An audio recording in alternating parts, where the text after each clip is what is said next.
사도행전 8장입니다. 34절에서부터 40절까지입니다. 봄이 되면은 많이 볼 수 있는 것이 민들레꽃입니다. 꽃이 다 지게 되면은 그 꽃이 민들레 홀씨가 돼가지고 전부 다 날아가게 됩니다. 그것은 없어진 것이 아니라 새로운 생명이 시작되는 거예요.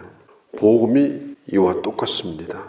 교회가 핍박을 받고 흩어지게 됩니다. 예루살렘 교회가 없어졌어요. 스데반이 순교를 당해요. 예루살렘에 엄청난 핍박이 일어납니다. 많은 사람들이 이제는 예루살렘을 할 수 없이 뛰어넘어 가게 되는 거예요. 유대인들은 1000년 동안 사마리아와 벽을 쌓고 살았어요. 돌아서 지나다녔습니다. 그들을 보고 싶지도 않았습니다. 사마리아 사람들에 대해서 관계도 그렇게 좋지 않았습니다. 그런 가운데 요한복음 4장에 보면 예수님이 사마리아로 들어가셔가지고 복음을 전하셨죠. 사마리아에 많은 사람들이 주님 앞에 돌아오게 되고, 그리고 그 성에 한 여인이 구원을 받는 역사가 요한복음 4장에 나타났습니다. 그런데 이 핍박이 일어나자 마치 바람이 부는 대로 이 민들레 씨가 퍼지는 것처럼 성령의 바람이 자기 뜻대로 부는데 어디로 불었느냐? 사마리아로 부른 거예요. 그래서 1000년 동안 갇혔던 사마리아 땅에 유대인들이 드디어 들어가게 됩니다. 거기에 누가 있었느냐? 빌립 집사님이 그곳으로 가게 되신 거예요.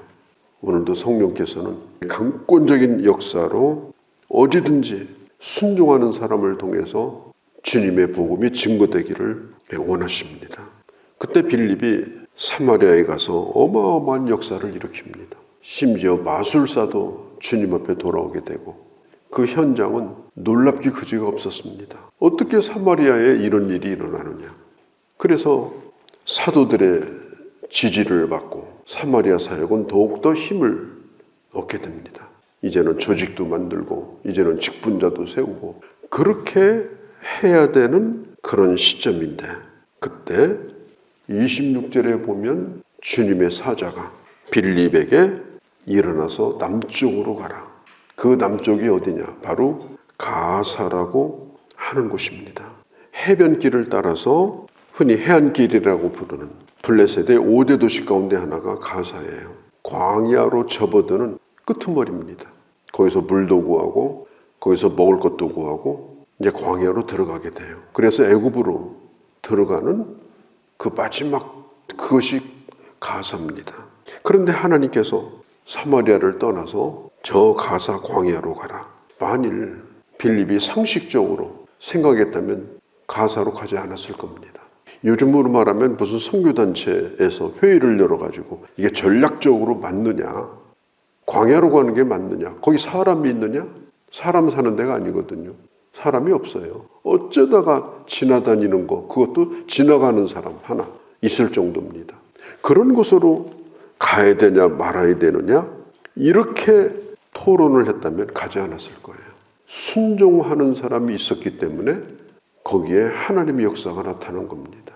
상식적인 생각을 가진 사람끼리 모여가지고 상식적인 일만 하는 사람들이 있었다면 누구도 광야로 가지 않았을 겁니다.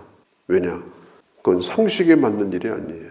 우리가 하나님의 일을 할 때, 주님의 복음을 전할 때 상식적인 것만 나는 하고 산다, 그건 상식에 안 맞는다, 이렇게 한다면 빌립은 광야로 가지 않았을 거예요. 하나님의 역사는 순종하는 사람들에 의해서 일어납니다. 자기 생각을 버리고 하나님께서 인도하시는 대로, 특히 성령께서 인도하시는 대로 움직이는 사람들에 의해서 하나님의 역사가 나타나요. 영혼을 구원하는 교회라고 하는 것은 좋은 교회가 오기만을 기다리는 게 아니에요. 오늘 성경에 보니까 27절에 일어나 가서 보니 이렇게 말했어요. 일어났습니다. 그리고 갔습니다. 가서 그 현장을 보니 거기에서 하나님의 역사가 나타난 거예요. 가서 뭘 봤느냐? 저 아프리카 북단에 있는 에티오피아의 간다게 여왕의 재정을 맡은 아주 높은 관직에 있는 사람이에요. 성경은 넷이라고 말하는데 요즘으로 말하면 재무 담당 고위관리입니다. 이 사람이 수행원 몇 명을 이끌고 마차에 앉아가지고 광야를 지금 통과하고 있었습니다. 이 사람 유대인이 아니에요. 피부색이 검은 사람입니다. 절기를 지키기 위해서 예루살렘에 머물렀다가 돌아가는 사람이에요. 그러면 이 사람이 재물을 가지고 와서 유대인처럼 하나님을 예배했느냐? 그렇지도 않아요. 이방인이니까 그 안에 들어가지도 못하고 이방인의 뜰에서 거기에 머물러 있는 것만도 좋게서 그 정도로 예배에 대한 열정을 가진 사람입니다. 에티오피아에서 이 팔레스타인까지가 얼마나 먼 거리예요. 길이 없는 곳이에요. 그런데 예배를 드리기 위해서 왔고 그냥 이방인의 뜰에 머물다가 갑니다. 그게 무슨 의미가 있겠어요? 돌아가면서 얼마나 허전하든지 그래서 두루마리 성경을 펼쳐가지고 덜컹대는 수레 위에서 성경을 읽고 있을 때 그때 빌립이 이 내시를 만나게 되는 겁니다. 만일 이 빌립이 하나님 순종해야 될까요? 말까요? 저 혼자는 못 가는데요. 어딘지 누군지도 모르는데 거기 가서 제가 뭐 해야 됩니까? 이런 온갖 생각만 했다면요. 어떻게 빌립이 그곳으로 갔겠습니까? 상식을 뛰어넘는 순종, 내 경험을 뛰어넘는 순종, 가보지 않은 길을 갈 각오를 하고 주의 성령에 이끌려서 살아가는 사람, 복음을 들을 사람이 한 사람만 있다면 어디든지 가고자 하는 순종의 사람, 그런 사람을 통해서 하나님은 오늘도 하나님의 역사를 일으키는 거예요. 지금 사람이 많다고 아무나 만날 수 있는 세상이 아니잖아요. 지금도 광야예요. 나가보면 누구를 만날 수 있어요? 아는 사람이 그렇게 많지도 않습니다. 지금도 우리는 광야길을 걷고 있는 거예요. 중요한 건 뭐냐? 그 말씀에 순종하고자 하는 사람에게 광야 같은 세상이랄지라도 하나님은 하나님의 택한 백성을 그에게 붙여주셔요.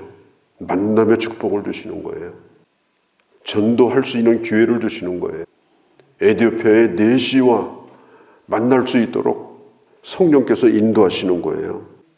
이 순종의 사람이 오늘도 필요한 겁니다. 사람이 없는 것이 아니라 순종하는 사람이 없는 거예요.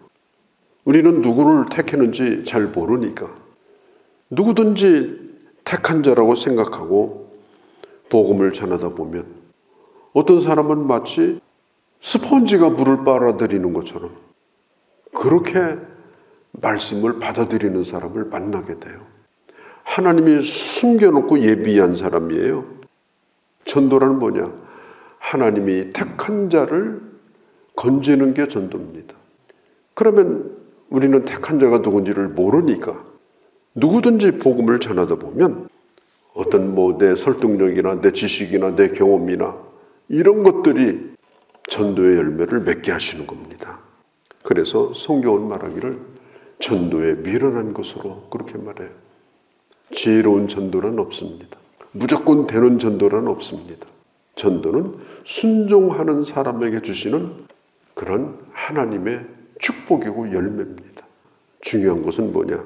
하나님이 인도하시는 대로 늘 성령에 순종하는 마음으로 영혼을 바라보는 사람에게 주님은 그런 기회를 주신다고 하는 겁니다. 27절에 일어나서 보니, 이 단어가요, 본래 원뜻은 감탄사입니다. 보니 이 말은 깜짝 놀랐다는 거예요. 빌립이 뭘 알고 간 게 아닙니다. 그냥 순종한 거예요.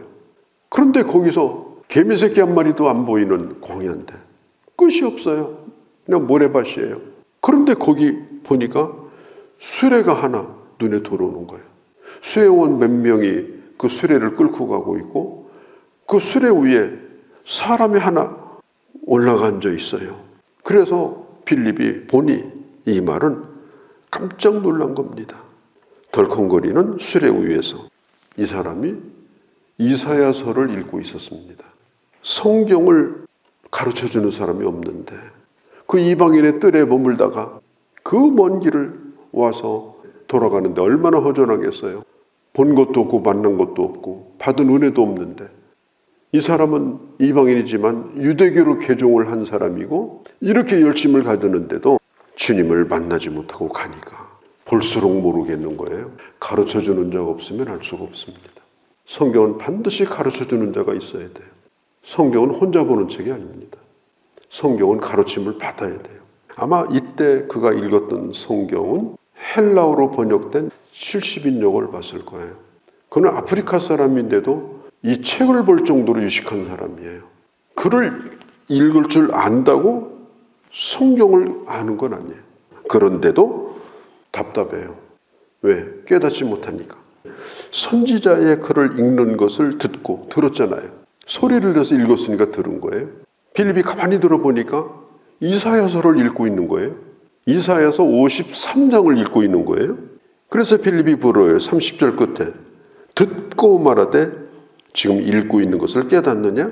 읽을 줄은 알았지만 뜻은 모르고 있었어요. 전도자는 이게 아주 필요한데 그것이 뭐냐? 질문입니다. 내 말을 하려고 하지 말고 상대방에게 질문을 던져봐야 돼요. 그가 하고 있는 일들, 그가 겪고 있는 어려움들, 그가 가지고 있는 그런 세계관들, 이런 것들을 대화 가운데서 발견하고 그것에 대해서 질문을 던져야 돼요. 대화를 나누고 그 사람에게 필요한 답을 통해서 거기에 복음을 실어가지고 전해주는 게 이게 전도입니다. 그래서 베드로전서 3장 15절에 보면 이렇게 말해요. 소망에 관하여 묻는 자에게 상대방이 내게 물어오는 거예요. 그러면 내가 또 답을 해주고 그가 물으면 내가 답을 해주고 나도 또 질문을 던지고 그렇게 하도록 말할 것을 준비하고 전도자는 살아야 된다. 빌립은 가서 질문을 던집니다. 지금 읽고 있는 성경이 그게 누군가? 그 고난받는 사람이 누군가? 그분이 누군가? 알겠느냐? 이렇게 질문을 던져요. 사람이 이렇게 새롭게 이사를 한다든지 이러면요. 참 이상해요. 이사를 하게 되면 새롭게 인생을 시작하고 싶어 해요. 전에 살던 곳에 안 좋은 기억을 다 잃어버리고 그리고 이제는 새롭게 하리라. 신앙생활도 더 잘하고 인생도 더 잘 살고 새집에 살면서 옛날처럼 그렇게 살기를 원하는 사람은 없어요. 그래서 새로 이사 온 사람에게 전도하기가 가장 좋습니다. 왜? 잘해보려고 하니까. 신앙생활을 했던 사람은 나도 신앙생활을 다시 시작해볼까? 이런 생각을 갖는 사람이 많기 때문에 새로 이사 온 사람은 누구든지 만날 필요가 있어요. 만나서 한번 물어보면 됩니다. 좋은 길을 가르쳐주면 됩니다. 행복하려면, 제대로 살려면 꼭 예수 믿으면 좋겠다. 그렇게 얘기해 줘야 됩니다. 내가 그 길을 안내해 주겠다. 나는 여기 가까운 데 살고 있는 사람이니까 당신의 친구가 될 수 있다. 새로 이사 오면 또 친구가 필요하잖아요. 얼마나 좋아요. 30절에 지도하는 사람이 없으니 어찌 깨달을 수 있느냐. 하나님의 말씀을 이 사람은 알고 싶어서 읽고 있는 겁니다. 그런데 지도해 주는 사람이 없었습니다. 말씀은 반드시 가르쳐 주는 사람이 있어야 돼요. 그런데 문제가 뭐냐? 어디 가서 배우다가 이단 만나고 이런 사람들 만났다가는 인생 망쳐드는 거예요. 하나님께서는 오늘 여기 빌립을 만나게 해주셔가지고 그의 무지함을 깨우쳐 주시고 깨닫게 해주십니다. 그럼 빌립이 뭘 얘기했어요? 이렇게 말합니다. 죽음의 자리로 끌려가는 그분이 누구냐? 34절에 그 내시가 말해요. 도대체 이 사람이 왜 죽는 거냐? 아니 이 사람이 왜 이렇게 억울하게 끌려가냐? 나는 이게 궁금하다. 그때에 빌립이 말합니다. 그 고난받는 그분은 바로 십자가에 달려 죽으신 예수 그리스도다. 오늘 성경은 말합니다. 예수 그리스도 곧 복음을 증거해 주었다. 35절에 예수를 가르쳐 복음을 전하니 복음 전하는 게 뭐예요? 답, 예수를 가르치는 겁니다. 성경이 말하고 있는 것이 뭐냐? 잘 먹고 잘 사는 것이 아니라 그분이 바로 예수다. 만나야 될 그분이 바로 예수다. 당신이 믿어야 될 분이 바로 예수다. 이걸 분명하게 성경을 통하여 증명하고 확신시켜주고 주님을 만날 수 있도록 하는 것이 바로 이게 전도예요. 헤매지 않고 그 자리에서 예수 믿은 겁니다. 제대로 만난 거예요. 내려가서 곧바로 그는 세례를 받습니다. 세례를 받자마자 후련히 이 대신은 사라지고 빌립은 다시 사마리아로 돌아오게 됩니다. 사람은 수많은 문제를 가지고 고민하고 살아요. 영혼의 문제, 특별히 죽음의 문제, 죄의 문제, 특별히 고난의 문제. 그 다음에 세상 사람들이 던지는 이 수많은 철학들, 철학에 대한 이 질문에 대한 그런 궁금증, 이 세상에서 겪는 많은 고민거리들, 사람들은 질문 덩어리를 아예 끌어안고 삽니다. 우리가 그것에 대하여 복음으로 답해 줄 수 있는 준비를 하고 수많은 사람을 만난다면 얼마나 많은 사람들을 주님 앞으로 인도할 수 있겠는가. 하나님은 어마어마한 역사를 일으킬 수 있어요. 분명하게 이 복음을 내가 깨닫고 그 질문에 대하여 갈 길을 가르쳐주고 나도 당신 따라 그 길 가겠다고 말해줄 수 있도록 복음을 설명하고 그리고 그들을 죽게 인도할 때 거기에 역사가 나타나는 겁니다. 빌립과 같은 광야로 나간 이 선교사의 전도자인 빌립처럼 순종하여 수많은 영혼들을 주께로 인도하는 귀한 하나님의 사람들이 되어주시기를 바랍니다. 거룩하신 우리 아버지, 오늘도 저희들 주의 말씀을 들었습니다. 그는 집사님이었습니다. 그러나 성령에 붙들려서 주님이 보내시는 곳이면 바람 따라 어디든지 가서 그곳이 메마른 광야요 자갈밭이랄지라도 생명을 잉태시켰던 능력의 사람 빌립처럼 아버지, 우리도 이러한 역사를 기대하고 이렇게 무장하고 성령에 충만하여 그의 인도하심대로 귀하게 쓰여지는 하나님의 사람들이 다 되게 하여 주시옵소서. 우리 주 예수님의 이름으로 기도하옵나이다. 아멘.